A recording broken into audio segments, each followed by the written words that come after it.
Hey guys, it's Candace. And it's Elena. And you're listening to Cousins on Crime.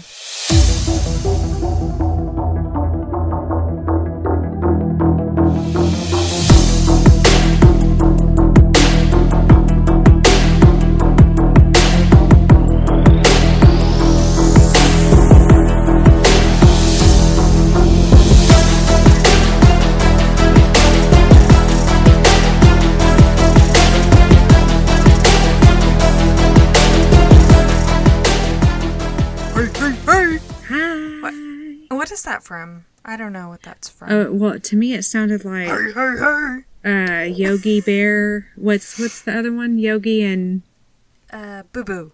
Yeah. Hey, Boo Boo. Yeah. Yeah, it does. Oh man, that's a blast from the past. Yeah. How you doing, girl? You wrapped up in the blanket over there? Yeah, I didn't turn my AC down, so my closet stays cold. Right. Interesting. Mm-hmm. Well, let's just get into it right away. No small talk. We should, because this case is really sad. We should probably do an icebreaker or something. Okay, here, I'll ask you a question. Okay. If you won the lottery, say it was $1 billion. Okay. But you had to give it to somebody. I couldn't keep any of it. You can't keep any of it. You have to give it all away. Does it have to be one person, or can I split it? One person. Okay, so the question is who I would give it to? Yeah, who would you give it to? They're listening.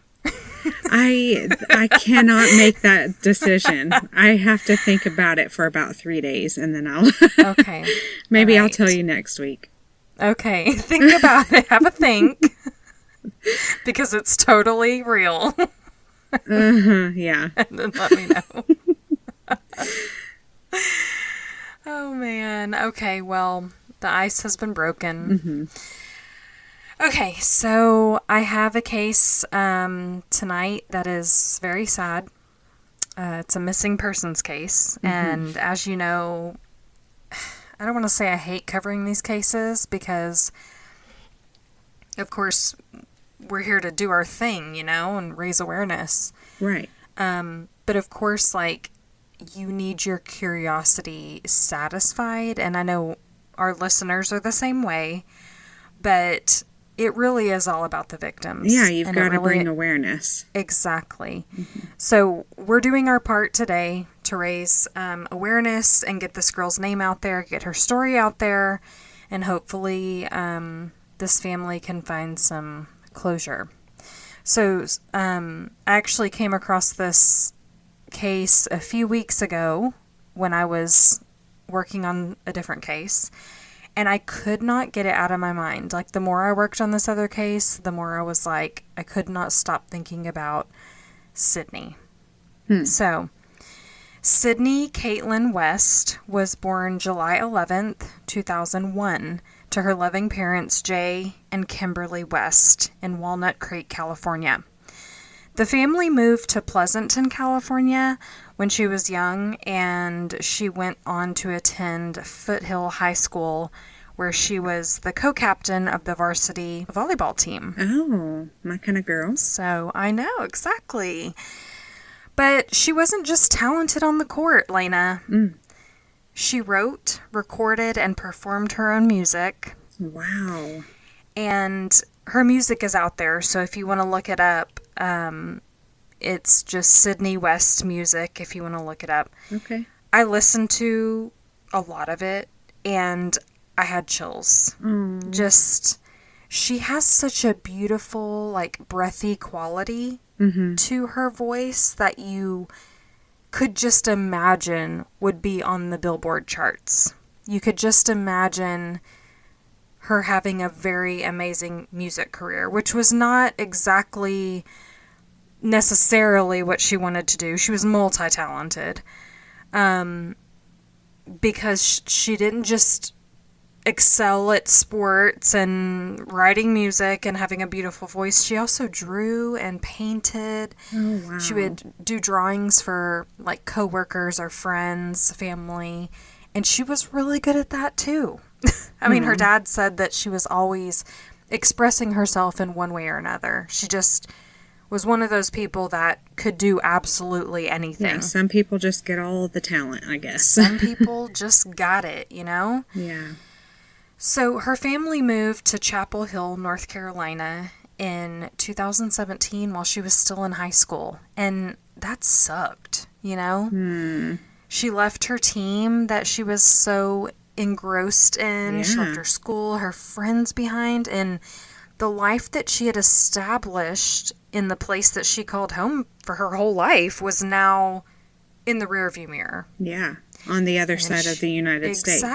Exactly. And she was faced with starting all over. And to most teens, relocating from one coast to another, that would probably be the end of the world. Yeah. You know? But she transitioned really well. I mean, you've got this girl, she's got a great head on her shoulders. She made new friends, joined the volleyball team at her new school, which was Carborough. I hope I'm saying that right. Carborough High School. I wrote Height School in my notes. I don't know why. And then she graduated from there.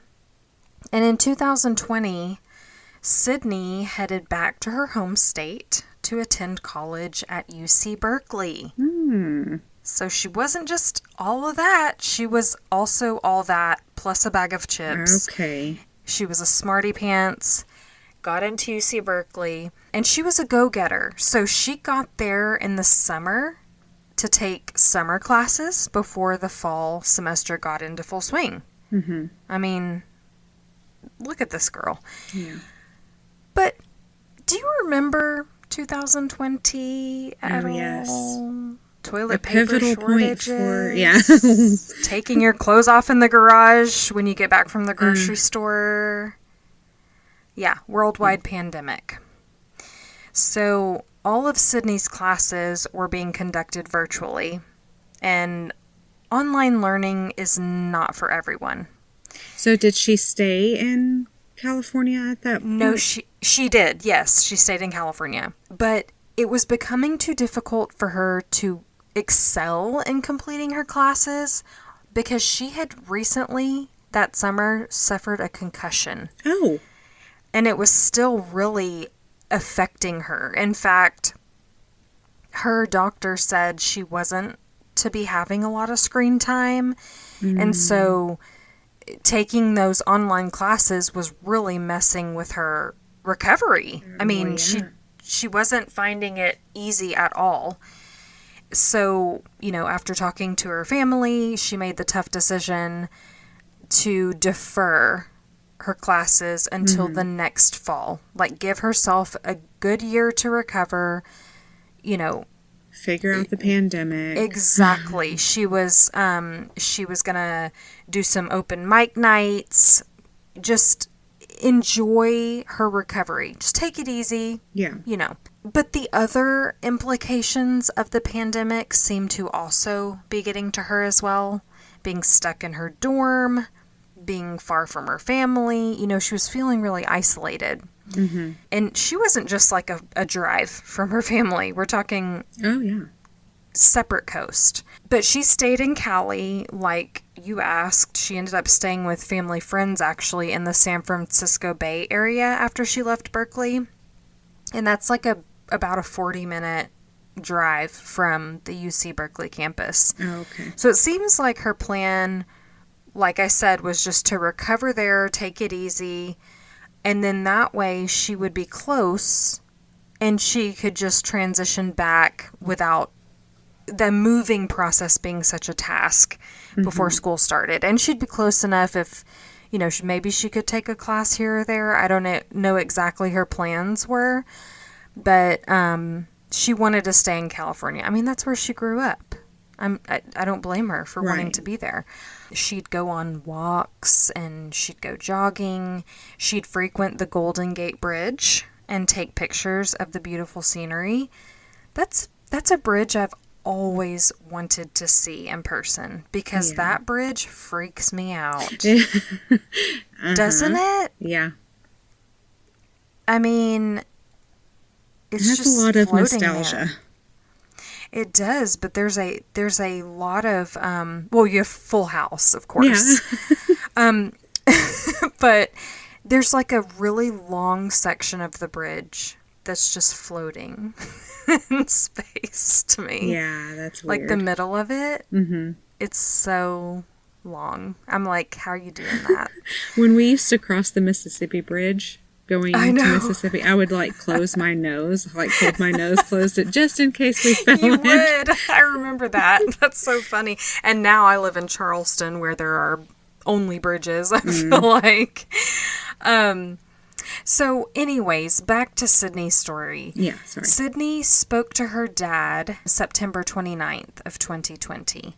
It was quite a long talk. He said it lasted a couple hours. It was one of those heart-to-heart, just really digging into different things. They hadn't seen each other in a while.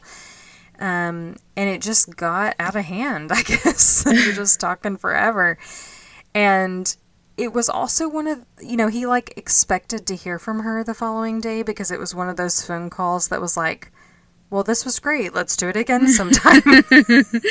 So he thought, oh, she's going to call me soon. But he could have never known that would be the last time he would speak to his daughter. Oh, my goodness. When he didn't hear from Sydney the following day, October 1st, he called her and there was no answer. He called multiple times and got really worried. I mean, if my dad called me multiple times and I didn't answer, he would be like, okay. I mean, my dad and I have one of those, like, we talk every once in a while, but we always pick up where we left off because we're both so busy. Right. But they had that relationship where he fully expected her to answer the phone or call him right back. Yeah. And a dad just knows, Yeah.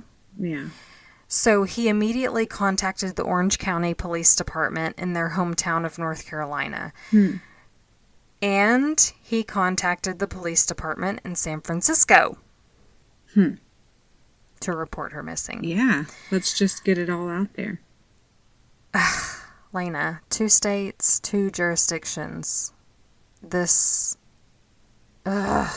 Anyways.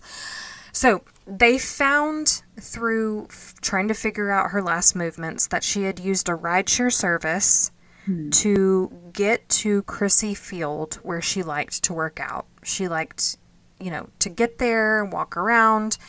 The police questioned the driver, and there was really nothing to indicate to them that they should consider him a suspect.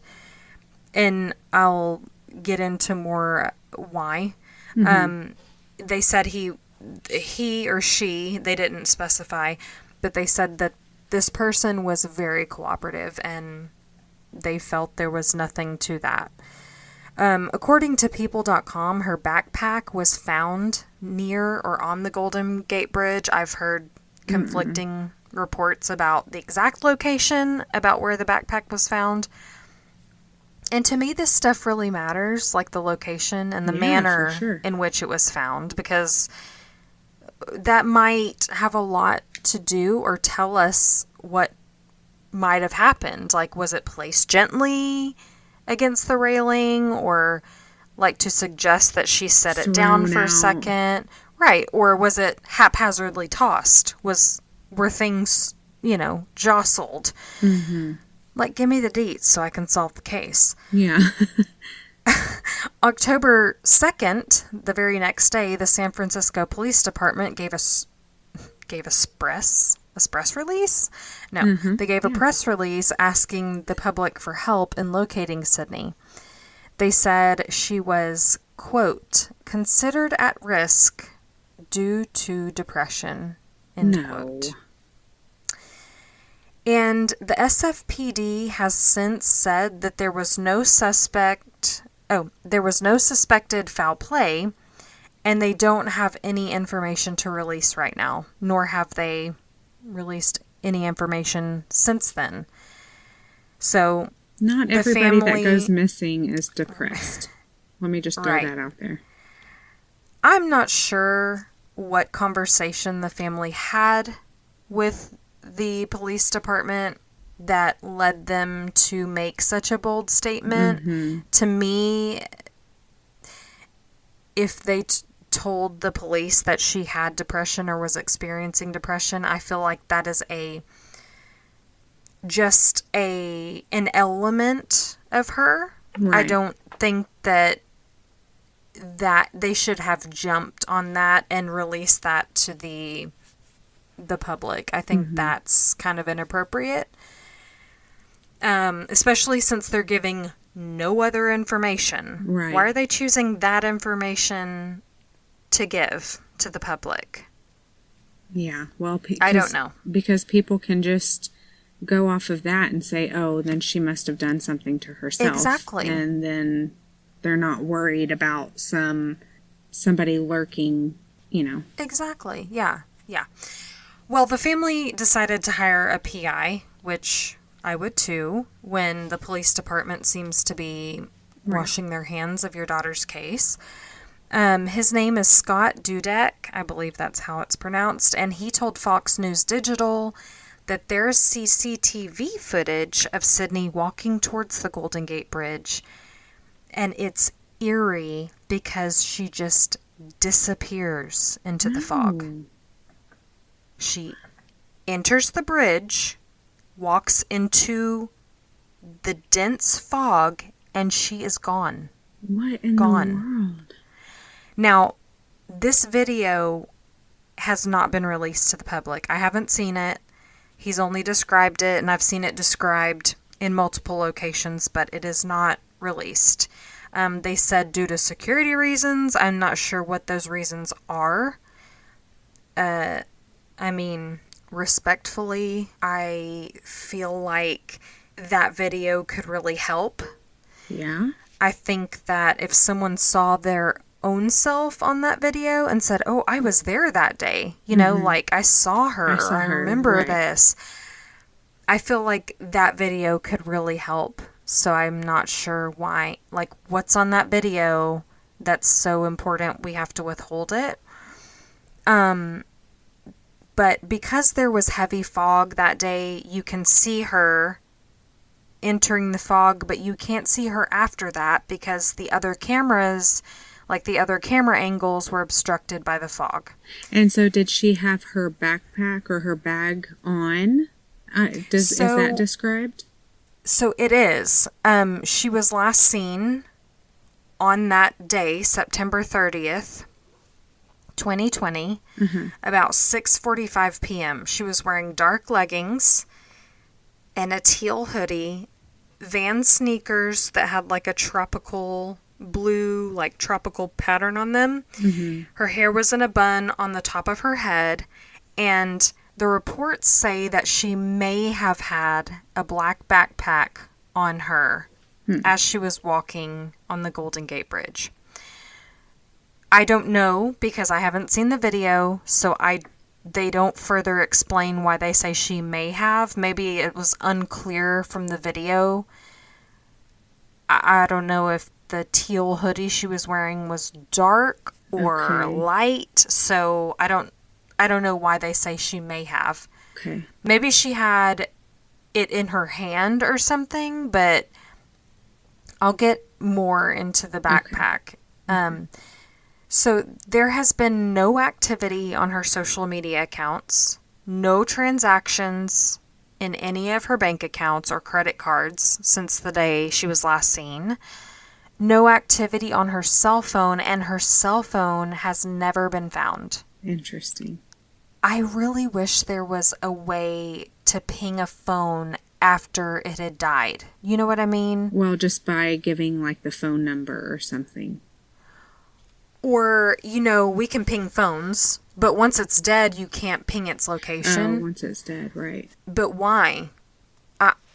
Obviously, there needs to be a signal, there needs to be battery, but I feel like, those phones you can put together?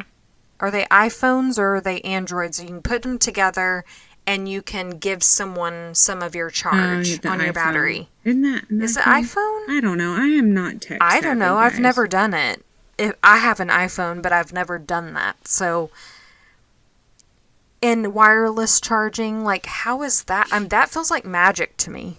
So, why can't we ping a phone once the phone is dead? I feel like energy could be vibed, you know, through the signals, guys. And the, I don't know. I'm not one of those tech people. Y'all figure it out, but also pay me a royalty because it was my idea. Right, exactly. Anyways, if we had that technology, wow, can you imagine the cases that we could solve or make headway in, especially maybe we could find her phone.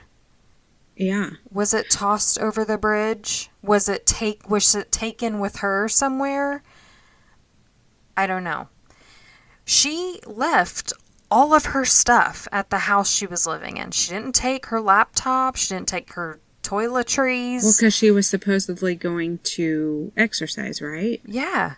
It just seemed like she was not planning to run off. So, right. You know, the theories that, she took her backpack and maybe she was, ran away, that explains it. She didn't run away. So what is so baffling to the family and their PI is that they talk about how busy it was that day on the bridge and the surrounding area. I can imagine it's always busy around that area. But according to the video on this day, it was bustling. Oh. There were people biking, walking, running. So what did they see? Did they see anything? It's hard. It's really hard to think that nobody could have any insight. Right. I mean, surely they put out a message saying if you have seen or anything on the bridge that night. Okay. And there have been tips. They just haven't amounted to anything. Gotcha. Like, people saw her. They just didn't know what happened to her. They didn't see anything. There have been some comments about a potential suicide. And those comments have not only hurt her family and friends, but, I mean, obviously the police came out and said they believe she was at risk of suicide because of depression. And their subsequent actions, or might I say inaction, suggests that they have made their mind up in her case, and they believe that it was suicide. Her concussion seems to also have become a factor in her disappearance, according to everybody else, because, brain injuries could certainly lead someone to do something out of character or out of the norm, and that's why it's important to consider all options. Yeah. She was feeling isolated. I can speak from experience. The pandemic has changed me as a person. I still am reeling from aspects of that isolation, so I can imagine that maybe she was experiencing depression. Maybe she was. But guess what? Not everybody who's depressed is at risk for suicide. Right. Well, and she just talked to her dad, and they had a good conversation. Exactly. She was going to... it just... No, it doesn't Nothing make sense to indicate that she was on the verge of breaking down or anything like that. She had deferred school. She was very excited about college. But, she was one of those people that was like us. She's headed in a direction. She was motivated. She had a plan. And to have to make that, to be so self-aware, to say, look, I cannot succeed if I keep going in this way. Right. I need to slow down, take it easy. I want to achieve my goals, but I need to do it the right way. That was so mature of her. Yeah. She was 19 years old. How mature. And so she probably was struggling with feeling like she wasn't moving anywhere. She was staying still, you know? Yeah. Well, and I mean, we have seen people that seem happy and absolutely everything's going for them. Robin Williams, Twitch. I mean, and then all of a sudden they're gone. Exactly. You never really know. And it's hard to say, well, she had a great relationship with her family. They would have known. But look at Twitch. I mean, his wife, nobody close to him. I mean, he was the light of everybody's life. And he posted on social media every day something positive, and nobody knew. Yeah. So to me, we can't say that she wouldn't do that. We can't say that. And nobody wants to believe that their loved one would choose to leave them or take their own life. We have to consider that as an option. But we can't rule out that she's still out there and, able to be found. Right. Well, the more I got into this case and, basically the minute I started researching this case, I was like, oh, they're saying it could be suicide. So that's, maybe not appropriate for our forum. But the more, it just nagged on me. I was like, no, I need to look at this further. They say no foul play, and that's fine, but let me look further into it. There's one problem, actually a few problems, with the suicide theory. Mm-hmm. Like I said, the bridge was bustling with people that day. And at the time she was there, someone would have noticed someone climbing over the railing of the bridge. Right. That's, there's people running by. If someone stopped and climbing over the bridge, there's cars driving by. Yeah, somebody would have seen it. And there's parks under the bridge.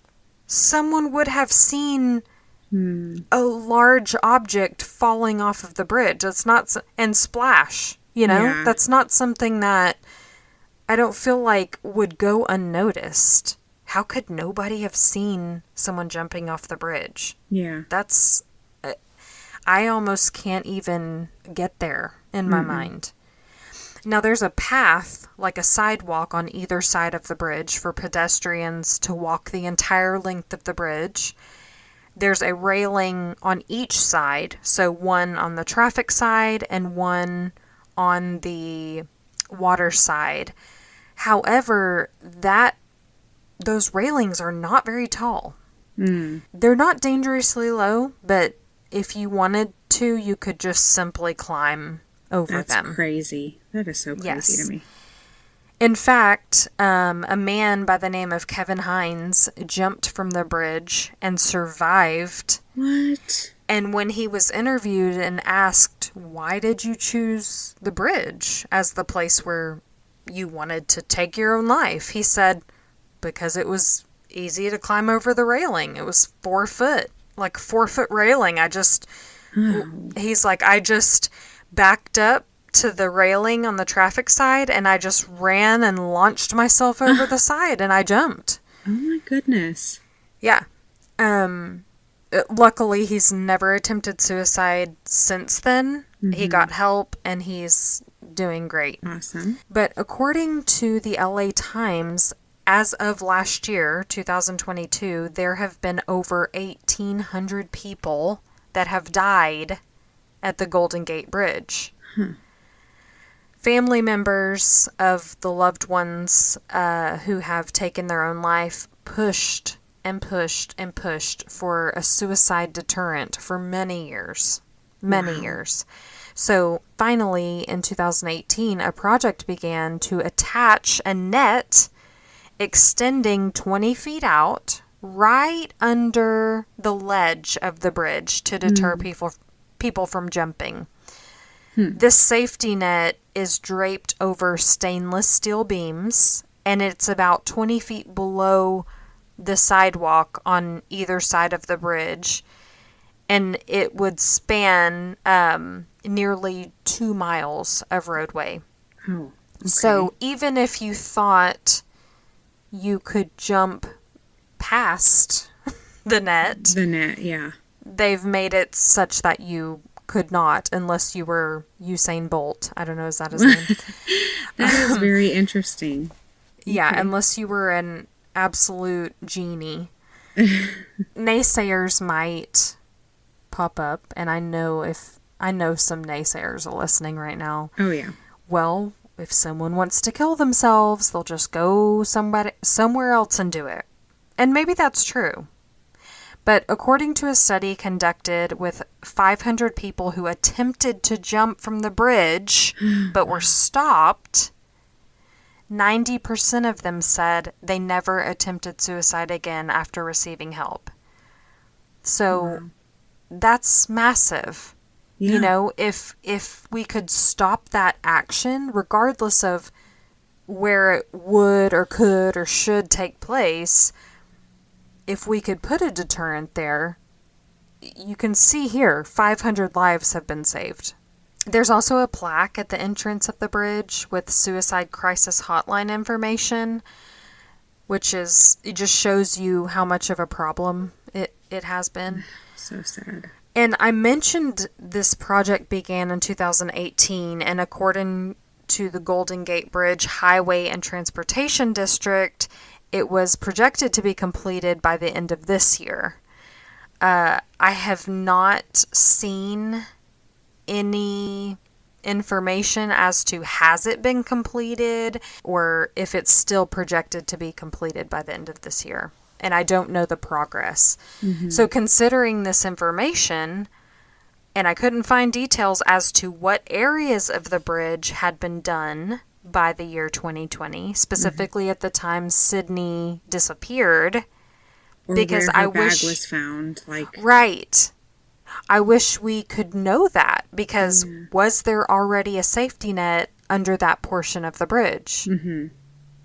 Or largely from the ends, because I would assume, I'm not a civil engineer, but I would assume you would start at the ends of the bridge and work your way in to lay the safety net.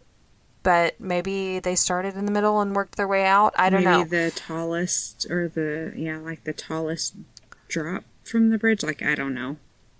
Yeah, I don't know. And I couldn't find their plan or what they decided to do. But that information is really important. Yeah. Because was there already safety net lined from, let's say a mile in? Yeah. Where was her bag found, to your point? Right. Because you would think she would, if she did jump, she sets her bag down and walks another mile and then jumps. No, she sets her bag down and jumps right there. Yeah. You know what I mean? Exactly. So we need that information. I hope the family has already gone down that path. But I can't help but wonder if one thing had been different. What if she never suffered that concussion? Mm-hmm. She might have been at school that day. She might have been with her family. What if she didn't have that concussion and still went missing, and the police were more invested in this case because there wasn't that compounding factor of, oh, she had a concussion, maybe she did something rash, maybe she was depressed, blah. Yeah. Her family just wants answers, to be honest. They have entertained the idea of her taking her own life, but they cannot imagine a world, just like I can't, in which no one would have seen a person jump off the bridge. Right. I mean, I just told you about that study of over, 500 people were interviewed. So people have been stopped from jumping. Yeah. People are stopped all the time. Someone would have seen her jump. I really believe that. I'm sure you'll bring this up, but one question that I keep asking myself is, have they checked the water at all? There was absolutely no reports of that. That makes me so I looked mad. at that too. What? Did they use sonar to see if they... The thing about it is, though, if she had jumped, her body would have turned up by now. I really believe that. I mean, just think of Lacey Peterson. Her body was dumped in the San Francisco Bay with cement blocks tied to her body. And her body washed up. True. Her and her unborn child's body washed up. You know, we find bodies all the time. They bloat, they float. Sorry to get graphic there, but that's the nature of it. And so there's also no report about, like, any friendship or relationship with the people that she was She didn't have staying a boyfriend. She didn't have a boyfriend. She was newly there, so she was staying with family and friends. She didn't really have a lot of, like, new close friends that she... Yeah, exactly. In that area. Maybe she did, but there were no reports of that. There was no breakup. There was nothing... I mean, she didn't recently have a relationship. There was no date. There was nothing like that to indicate that this was somebody There's got to be somebody else other than her dad that she talked to. I mean, there's got to be a friend that had a talk with her that was like, oh, she said this one thing that made me think. I don't know. But it seems that everybody is scratching their head, which makes me believe that she didn't jump. Yeah. There's something, I don't know, there's just, for a 19-year-old to be depressed, and we talked about Twitch earlier. Yeah. He was a grown man. Very controlled, very put together, poised. I can see him being able to hide something like that better than a 19-year-old girl. That is a very good point. And, 19, you're still figuring it out, wearing your heart on your sleeve. I really feel like she might have given someone an indication. Said something, like you said. Yeah. Said something incriminating that might have led someone to believe she was on the edge. They would accept this suicide theory if there was any evidence to suggest that that's what happened. Right. If there was anything at all. She loved her little sister. She had a little sister who just turned 12, I think.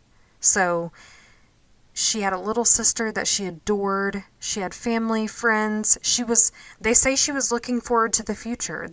She was looking forward to what life had in store for her. Yeah. She was writing music, doing open mic nights. Her dad had signed her up for The Voice. And it's difficult for them to believe suicide when you look at all of those things taken together.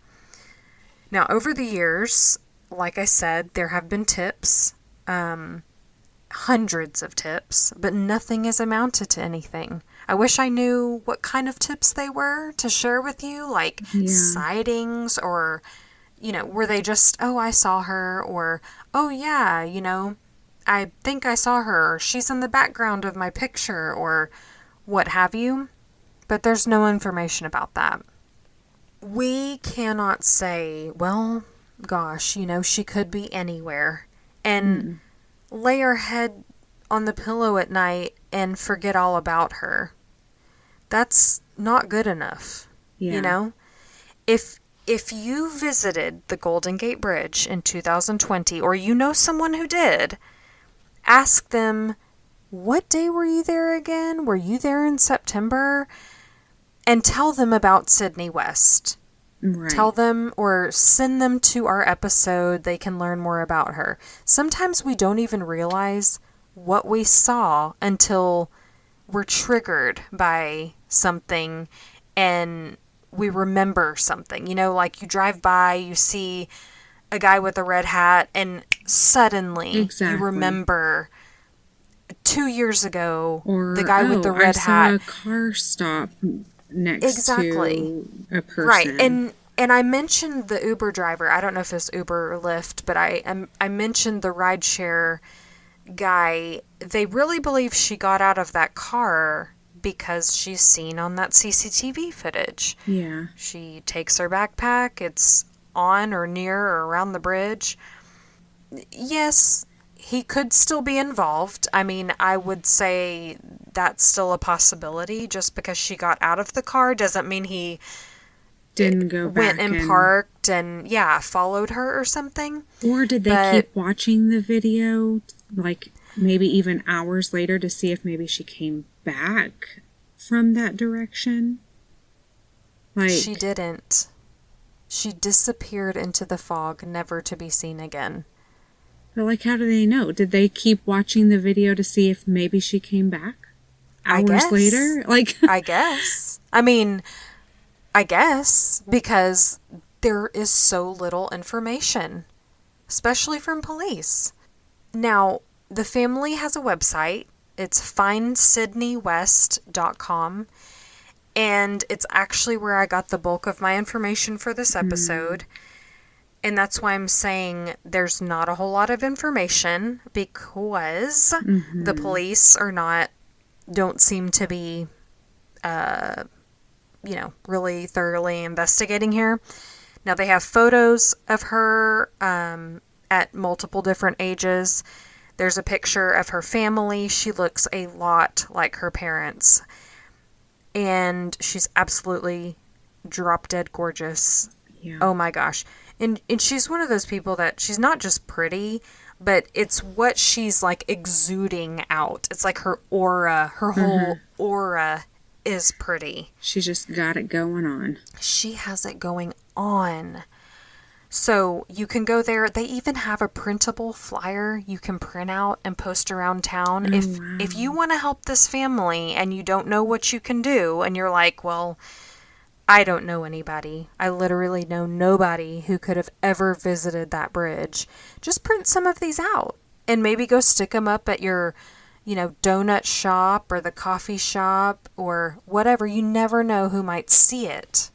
And if you'd like to learn more about Sydney and her family, you can visit that website that I just gave you, findsydneywest.com. There's also a Facebook, Find Sydney West. Her family is keeping her memory alive by posting family photos and messages to Sydney about how much they love her and miss her. Ugh. I'm so sorry. It's gut-wrenching.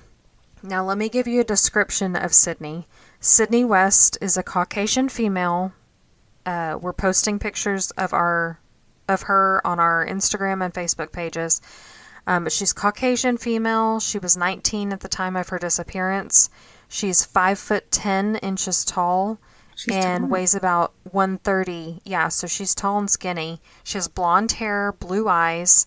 She has pierced ears, and she does require corrective lenses, so she could be wearing glasses.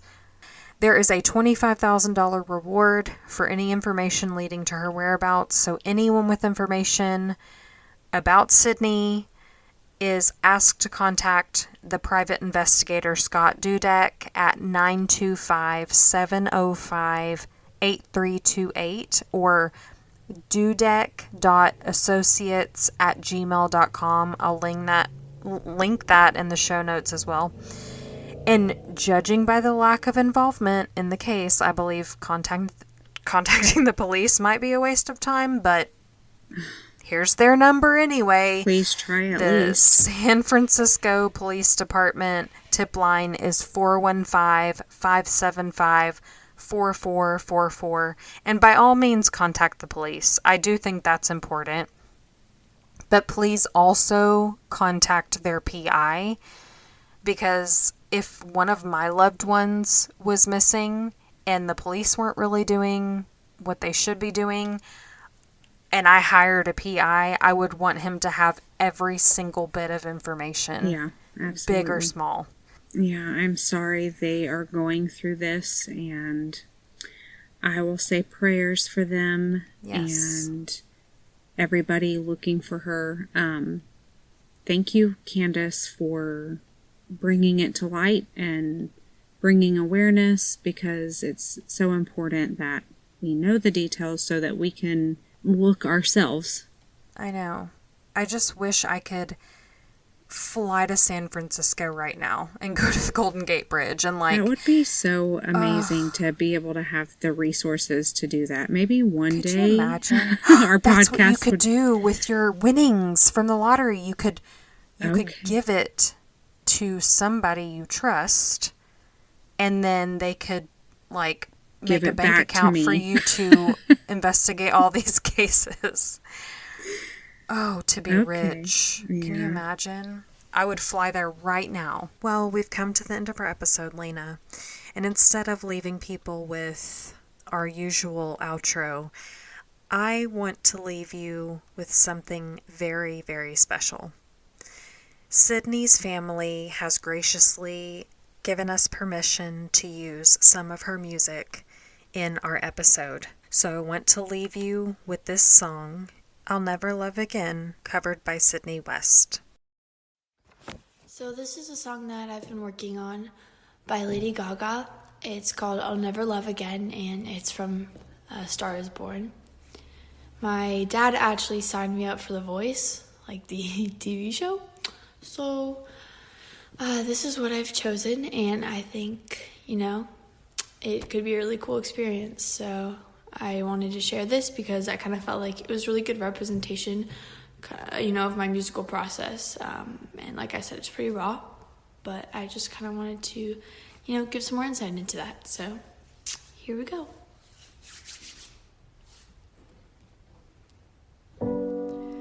Wish that I could have said goodbye.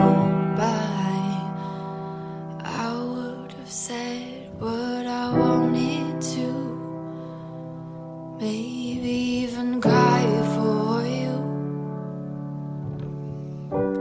If I knew it would be the last time, I would have broken my heart in two,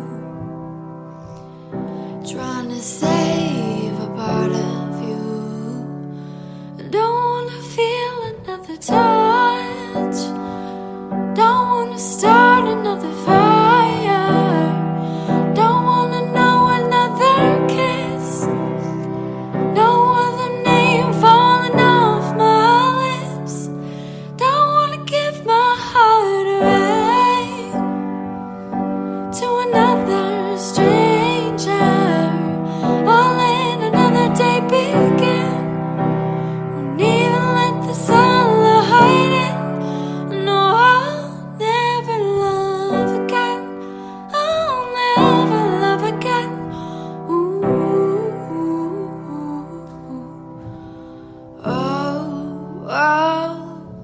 when we first met, I never thought I'd fall, I never thought that I'd find myself lying in your arms. And I wanna pretend that it's not true, oh baby, that you're gone. 'Cause my world keeps turning and turning and turning, and I'm not moving on. Don't wanna feel another touch, don't wanna start another fire, don't wanna know another kiss, no other name falling off my lips. I don't wanna give my heart away to another stranger.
I don't wanna give my heart away to another stranger. I'll let another day begin. Won't even let the sunlight in. No, I'll never love. I'll never love again. I'll never love again. I'll never love again.